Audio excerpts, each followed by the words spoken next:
Hi, my name is Ben Jantz, and as was said before, I'm here to present my research on the spectral indexing of stars. And for me, that's focusing on Messier 2. So first, I'd like to tell you just a little bit about Messier 2 first. It's a globular cluster, meaning that it's not contained within the plane of the Milky Way. It's about 37,000 light years away from Earth and over 150 light years across, one of the largest globular clusters. So the basis of my project, BYU has developed a spectral index that may be used to predict some stellar properties. The aim of this project is to test the same method developed by BYU against previously known properties in the Messier 2 star cluster. Spectral indexes would be a more efficient method of measuring stellar properties such as surface temperature, gravity, and metallicity, meaning the amount of material contained in the star that is not hydrogen. So this is compared to typical spectrographs, which are very expensive and difficult to take. I'll be testing other methods related to BYU's index as well, mainly focusing on the surface temperature of stars. The spectra that I'm going to be using is from the Sloan Digital Sky Survey. So the basis of this project is founded on spectroscopy, which is the study of electromagnetic radiation that's emitted from matter. This graph, a graph of blackbody radiation, which is the light that's given off by hot objects, that's the name given to it. You can see along the horizontal axis here, I have the wavelength in nanometers, and then the intensity of the light. So at 3,000 degrees Kelvin, there's not a lot of light given off. But at 5,000, you can see that there's more. This is about the same temperature as our sun. And then 6,000 degrees Kelvin, you can see that the light has gotten much higher in frequency, and there's also a lot more of it. So this is an actual spectrograph taken from a star. You can see that there's the general blackbody curve here, and then there's also a lot of noise. There's a lot of dips, and it's not entirely even. These are caused by different types of matter that are inside of the star or obscuring it. And each line has like a character. It has each type of matter or element has a specific place on the graph. These two that I've outlined, H alpha and H beta, are both produced by hydrogen, and I have my colleagues will be talking more about that later, how those are produced. So BYU suggests that we use the H alpha line instead of the H beta line, and the reason for this is the actual spectrograph. So you can see here, this is a zoomed in picture of the same H alpha line that we saw in the previous spectrograph. You can see that it's a lot more even around the trough that's produced by the hydrogen, whereas for the H beta line, it's not as even. There's a lot of noise and it's not very clean. So this is, H beta has been used previously to determine stellar properties, but BYU has suggested that we use H alpha instead. So they've developed what's called an index, a combination of optical filters. Theirs comprises, is comprised of a narrow filter represented by this red line and a wide filter represented by this green line. This is the H alpha line here that's shown on the graph.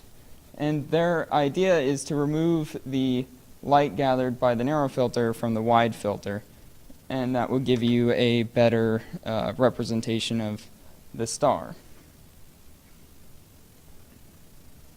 So this is one of the first graphs that we ran testing the H beta index. You can see along the bottom I have the index numbers here and then the surface temperature of the stars.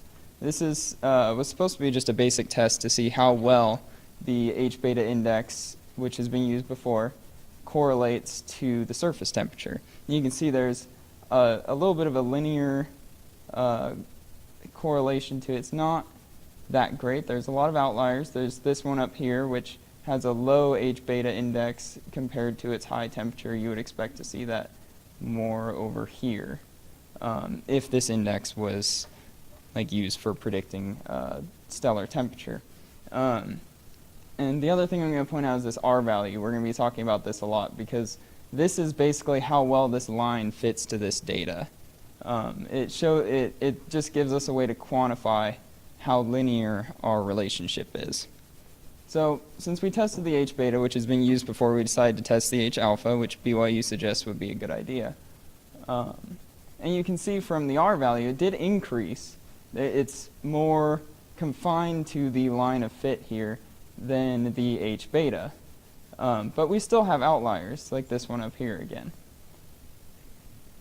So this is when we noticed that there were some interesting correlations between the narrow filter and the surface temperature, a lot better than the index. So just to show that, we have the H alpha index here, R value of 0.748. The closer to 1 that this is, the better. And you can see this is the narrow filter, just narrow filter units versus surface temperature. So it's the same graph, but using the narrow filter instead of the index. And the data fits to the line a lot better. An R value of 0.922 is definitely something to get excited about. And that outlier has moved in line with the rest of the data instead of being off on its own. So we decided to test this against H beta as well, just to be thorough. And we noticed that the R value for the H beta, for my cluster anyway, was a lot better, better than the H alpha, which was unexpected given BYU's interpretation. And you can see also that this outlier has moved in line for the H beta narrow filter as well. So this is when I wanted to test it with more data. So our entire class total had 755 stars. And I only had 71 in my Messier 2 cluster that I was testing.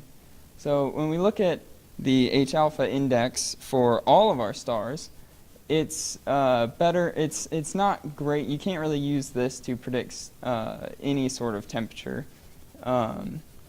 But when you look at the narrow filter of all of our stars combined, we have an R value of 0.9347, which is good enough to make some predictions if you can get the H alpha narrow filter from a star. You can predict some of its, you can predict its surface temperature to within about maybe 1,500 degrees Kelvin. So we decided to test the H beta as well. So the H beta index was really bad. There's not really anything you can pull from this. But the H beta narrow filter, again, did pull in line better, even though we do have some outliers. This is another point in time when I was looking at these that I noticed a trend here, and that was that the H beta narrow filter seems to work better for higher temperature stars, and the H alpha narrow filter seems to work better for lower temperature stars. So I separated the two out into above 6,000 degrees Kelvin and below 6,000 degrees Kelvin. And we can see, if you look at these, H alpha narrow filter does confine a little better down here and starts to get away from the line of fit up near higher temperature stars, and the H beta is the opposite. So looking at these split, you can see that the H alpha narrow filter with an R value of 0.9064, it correlates well for high temperature stars. Keep in mind this is above 6,000 degrees Kelvin. So that's hotter than our stars, so these are pretty warm. But the H beta does confine better, 0.943 for an R value. So I would definitely use the H beta as opposed to the H alpha for measuring high temperature stars. However, when looking at low temperature stars, you can see that it starts to move around for both of them, but that the H alpha narrow filter is definitely a much better fit for low temperature stars. That's what I would go with. I believe that this would be a good subject for future research, and that we would be able to more efficiently pull the temperatures of stars using filtering instead of spectrographs. I would like to thank my professor, Jonathan Barnes, and my colleagues. And once again, the data used here was from Sloan Digital Sky Survey. Okay. Any questions? BYU's been doing a lot with measuring the temperatures of stars without having to take full spectrographs, and that's a new developing area. So this is research that hasn't been done previously by anybody before, and it was also suggested to me by my professor.